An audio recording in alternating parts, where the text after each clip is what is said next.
Olá. A partir desta quinta-feira, os candidatos a algum cargo na eleição de 7 de outubro podem oficialmente fazer campanha na rua e pedir votos aos eleitores. Será necessário um grande esforço de convencimento, porque pesquisas identificaram um percentual elevado de pessoas sem candidato ou que preferem votar em branco e até mesmo anular o voto. Há menos de 2 meses das eleições, o que mais se vê nas ruas são eleitores indecisos. Estou indecisa, estou estudando. Pretendo votar, ainda estou estudando aqui, aí ver se dá certo. Mas aí eu estou meio descrente. Não só indecisos. O que tem chamado a atenção dos analistas é o número de eleitores que, nessa altura da corrida eleitoral, diz que pretende votar em branco ou nulo. Difícil votar? E como? Mas só vai votar? Eu vou anular meu voto de cabo a rabo. Não acredito em ninguém. Pra te falar a verdade, eu acho que nem pretendo votar, viu? Tá complicado, né? Eu era uma pessoa que eu não ficava sem votar. Mas com tanta falcatrua, com tantas situações, já é o segundo. E esse ano eu não vou votar. Uma pesquisa feita pela CNI, Confederação Nacional da Indústria, em parceria com o IBOP, mostrou que 59% dos eleitores estão indecisos ou pretendem anular o voto. O percentual é o maior das últimas 5 eleições. A pesquisa ouviu 2.000 pessoas em todo o país. Apesar de 70% dos entrevistados concordarem que uma eleição pode mudar o país para melhor, 45% se dizem pessimistas ou muito pessimistas com as eleições deste ano. 2/3 dos eleitores preferem nem votar, de acordo com o levantamento. A gente perguntou isso na pesquisa, ou seja, qual é a razão de você estar dizendo que vai votar em branco ou anular o voto. E a grande maioria é a questão da corrupção. Ou seja, as pessoas estão muito desacreditadas com a classe política.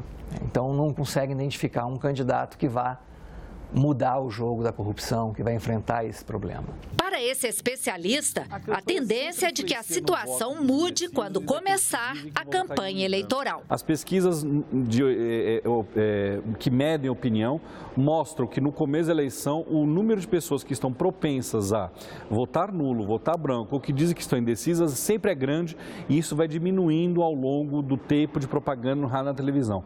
Até no final, esse índice ser bastante pequeno, o número de pessoas que votam branco e nulo. E, infelizmente, as pessoas acham que estão fazendo um protesto, mas, na verdade, estão auxiliando aqueles candidatos que estão aí. Porque acho que o importante é você procurar um candidato mais próximo da sua agenda, né? Se a sua agenda é a questão da corrupção, é tentar identificar um candidato que não esteja ligado à corrupção, que esteja mais próximo com um combate à corrupção e votar nele. O professor Elias e o vigilante Chicão pensam exatamente assim. As pessoas precisam votar. É através do voto que nós vamos mudar, né, a nossa história, a nossa realidade. O voto é um exercício de cidadania e isso foi conquistado com muita luta. Tem que escolher alguém. Quando eu não escolho, eu aumento a chance de um candidato precário assumir o controle lá. Então, quando eu escolho, faço uma boa escolha, eu estou reduzindo essa margem. A propaganda no rádio e na TV começa no dia 31 de agosto. A regulamentação da prática do naturismo em todo o Brasil está em análise em comissão do Senado Federal. E fica a pergunta: você iria em uma praia de nudismo? Talvez se eu estivesse em forma, né? Eu não acho interessante e não é legal. Eu acho que sim, eu acho que eu não teria muita vergonha de ir na praia de nudismo, acho que seria tranquilo. Massarandupió é uma praia brasileira no município baiano de Entre Rios, que possui 2 quilômetros reservados para a prática do naturismo. Apesar do receio com praias de nudismo, Graziele foi conhecer o lugar com a família. Lá é bem aconchegante, foi muito bom, é um ambiente familiar. É muito bom lá. Só entra pessoas acompanhadas, não entra pessoas solteiras. Independente se é homoafetivo ou hétero, né? Quando o assunto é nudismo, ainda existe um preconceito da sociedade em relação à prática.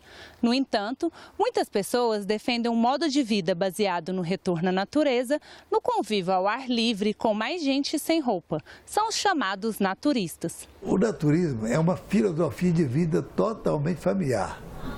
E tem que ser, senão não funciona. E o naturismo não é só tirar a roupa. Nós defendemos o meio ambiente, defendemos a natureza, como está desbravando. A prática do naturismo ela é mal interpretada, né?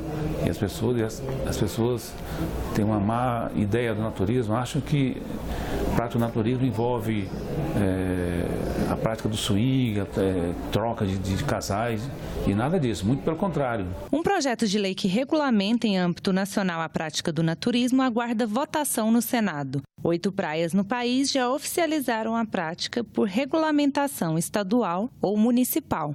O projeto considera espaço naturista aquele autorizado pelo poder público estadual, municipal ou do Distrito Federal, situado em área destinada exclusivamente a essa prática. Isso pode se dar em praias, clubes, fazendas, campos, sítios ou hotéis, sendo proibida a prática em locais impedidos pelo Estatuto da Criança e do Adolescente. Eu acho a iniciativa muito legal. Augusto explica que toda a área oficial naturista tem que seguir o Código de Ética, formulado pela Federação Brasileira de Naturismo. Fotografar, filmar, sem a permissão de outras pessoas, é proibido. Atos obscenos, mesmo que entre casais, é proibido. É difícil você não ter o preconceito, a não ser que você conheça, a não ser que você frequente, né? Porque daí você vai pela sua índole, não pela índole dos outros. Antes mesmo de chegar ao Senado, o projeto que faz mudanças nas regras de registro, comercialização e uso de agrotóxicos no país já provoca polêmica. A proposta foi aprovada em comissão especial da Câmara e precisa ser analisada pelos deputados em plenário antes de ser avaliada pelos senadores. O tema é polêmico. De um lado, os produtores rurais, que reclamam da burocracia para que novos produtos de controle de pragas entrem no mercado. Hoje, o processo de análise e registro de novas substâncias pode demorar de 3 a 8 anos. Produtos que já estão registrados no mercado, foram considerados seguros para utilização no campo, esses produtos continuam na fila lá esperando e são reavaliados simplesmente por essa burocracia e esse sistema cartorial do Estado. De outro lado, ambientalistas e entidades médicas que se preocupam com o aumento no uso de produtos químicos na agricultura. Eles alegam que as mudanças podem trazer riscos à saúde e ao meio ambiente. O que eles estão chamando de desburocratização e modernização hoje, na verdade, é uma verdadeira irresponsabilidade, porque o projeto ele não traz uma linha sequer que vai garantir mais agilidade, mais estrutura para esses órgãos avaliarem essas moléculas. O Brasil ele está indo totalmente na contramão da maioria dos países, né? Ninguém está falando de parar de usar agrotóxico da noite para o dia, mas de ter políticas de redução do uso dessas substâncias, né? A União Europeia tem, os Estados Unidos, que é um grande consumidor de agrotóxicos, também tem.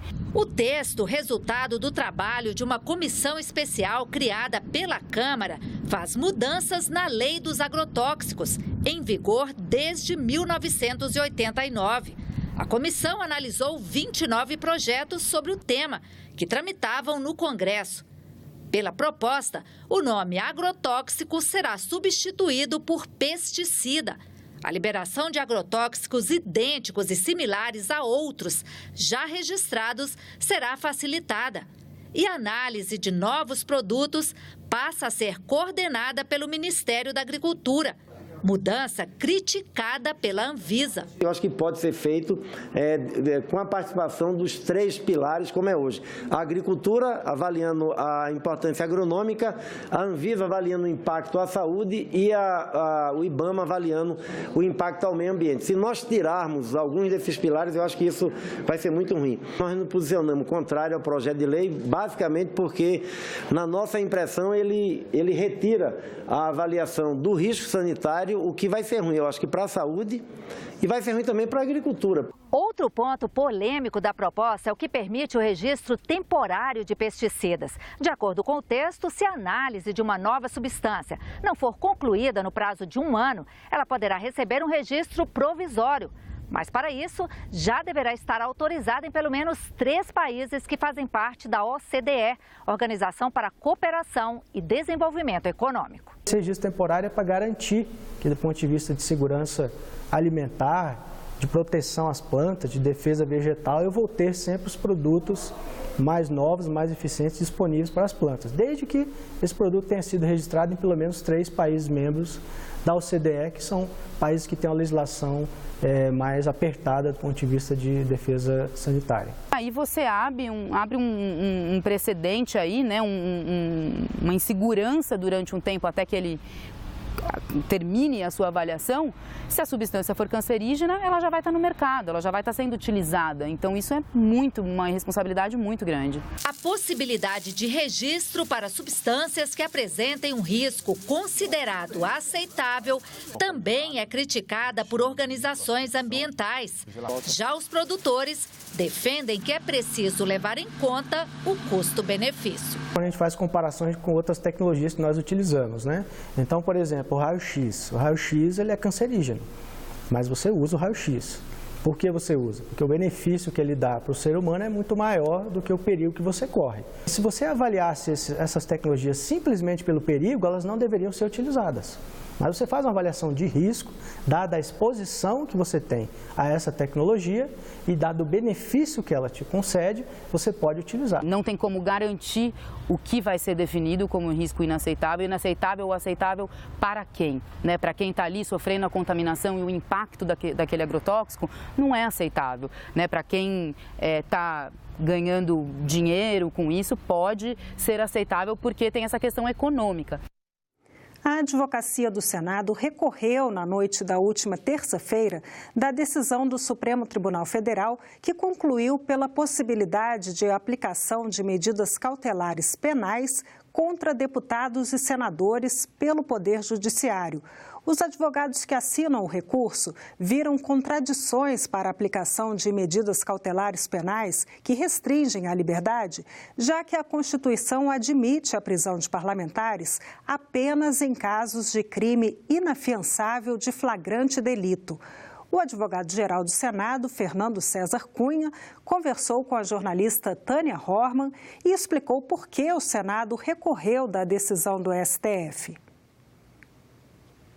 Doutor Fernando, eu queria agradecer a sua presença aqui nos nossos estúdios, que hoje tem a missão de, junto comigo, destrinchar para mim e para nós que não somos do meio jurídico, o que está acontecendo, que decisão foi essa que o STF tomou, como isso reverbera no Congresso Nacional, como acontece essa conversa entre os poderes, né?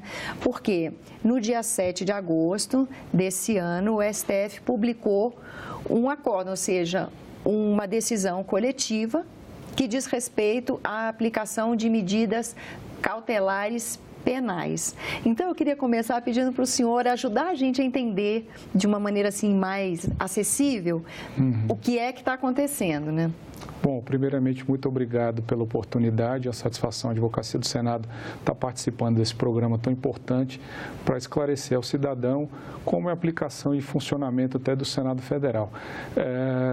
O Supremo Tribunal Federal deu uma decisão em 2017 sobre a aplicação, admitindo a aplicação de medidas cautelares penais aos parlamentares.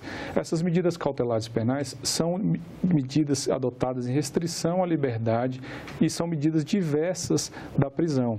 É uma medida, por exemplo, de determinação do cidadão não se ausentar do país, o afastamento da função pública. É uma medida menos drástica que a prisão, mas que ela só pode ser determinada em substituição à prisão cautelar.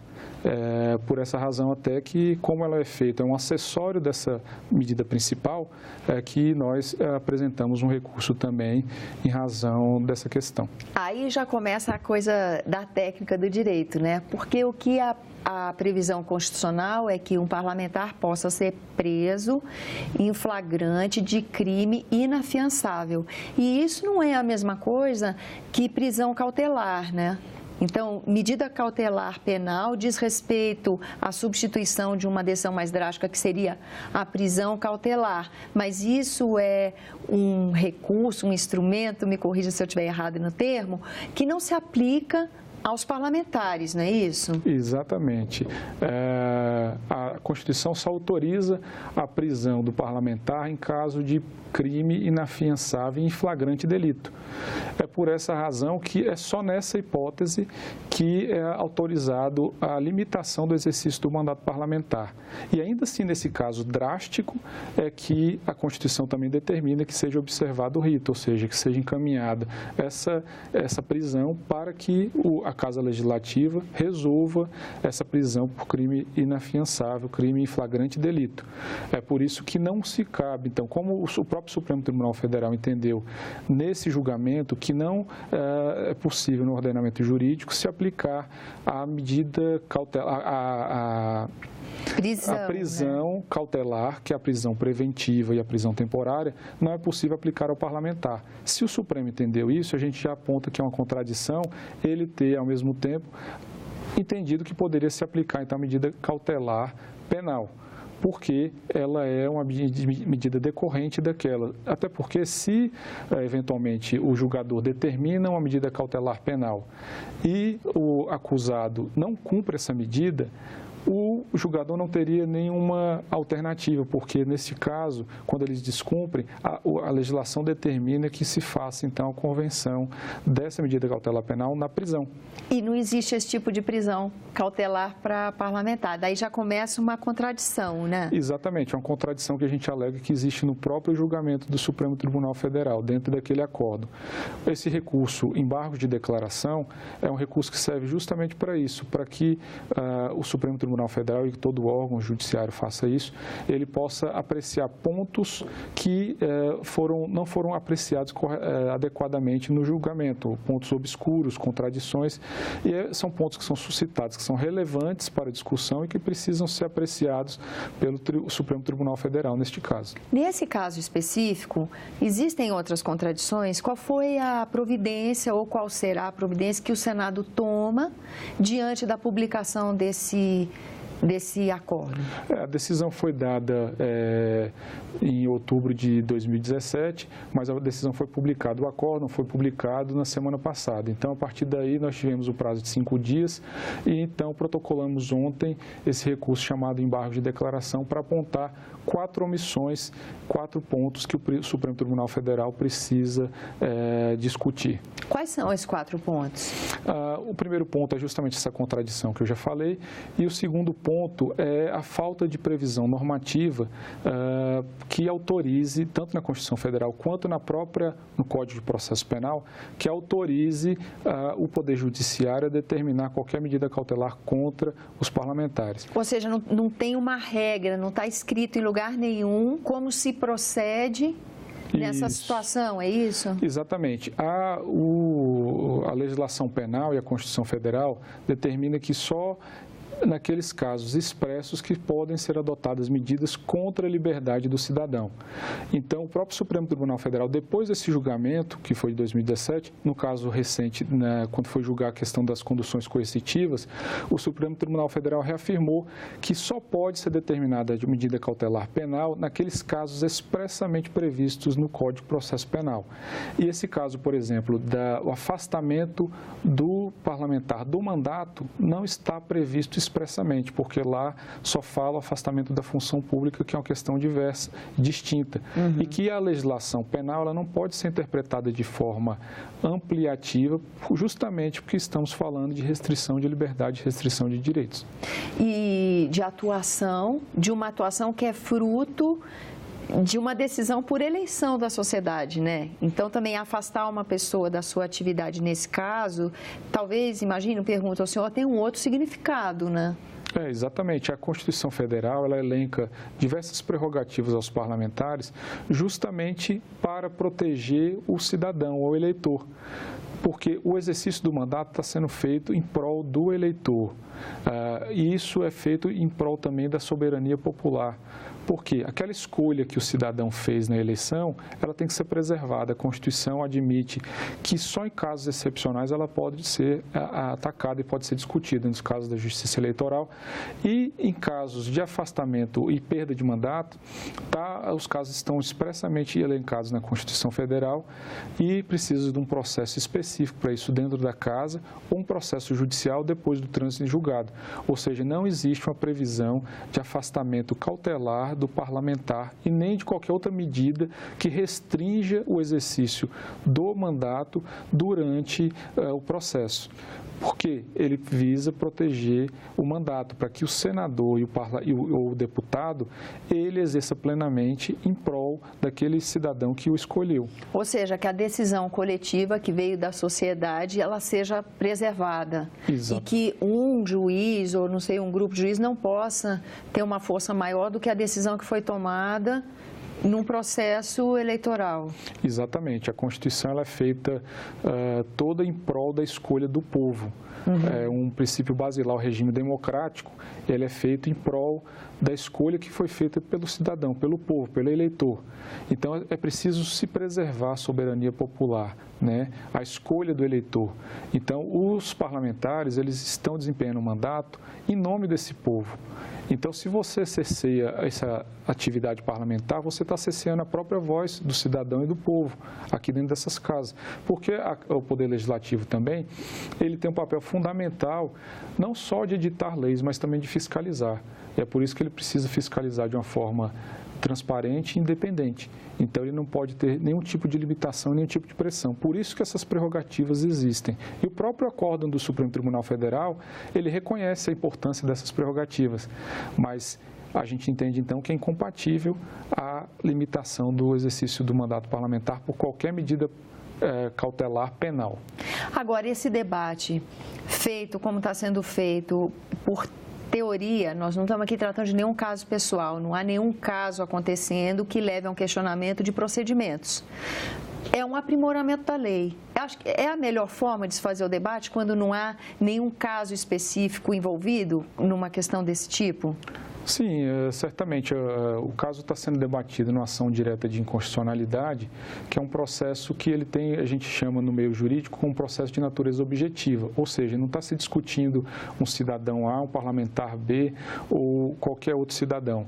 É um caso que foi provocado por partidos políticos, mas discutindo a aplicação da legislação penal, né, a legislação do processo penal. E, então, a discussão é em torno da norma, do alcance da norma. A gente defende, então, que a Constituição Federal, a determinação dela, que não se aplica, não cabe a aplicação de medida cautelar penal, e o Supremo vai se debruçar sobre essa matéria e vai, então, definir o alcance exato das normas. É algo que é muito natural, esse diálogo entre as instituições é um aprimoramento que é saudável para as instituições, no regime, no Estado democrático de direito. Isso é muito saudável, esse diálogo, e se preserva também a harmonia dos poderes e a separação. O que a gente quer é justamente discutir essa matéria que é tão importante, não só para os parlamentares diretamente, porque essas prerrogativas elas são conferidas em prol do cidadão, do povo brasileiro. Então, a gente entende que isso é fundamental para o exercício, inclusive, da democracia e para a observância da democracia. Doutor Fernando, quero agradecer a sua presença aqui conosco. Obrigada pelas explicações. Eu que agradeço a oportunidade, e a Advocacia do Senado Federal está à disposição da Casa e de todo cidadão para esclarecer qualquer assunto que seja importante ao Senado Federal. Muito obrigado. Obrigada. E nós ficamos por aqui. Você pode rever as reportagens desta edição na nossa página na internet, senado.leg.br/TV. Muito obrigada pela companhia. Continue sintonizado aqui na TV Senado.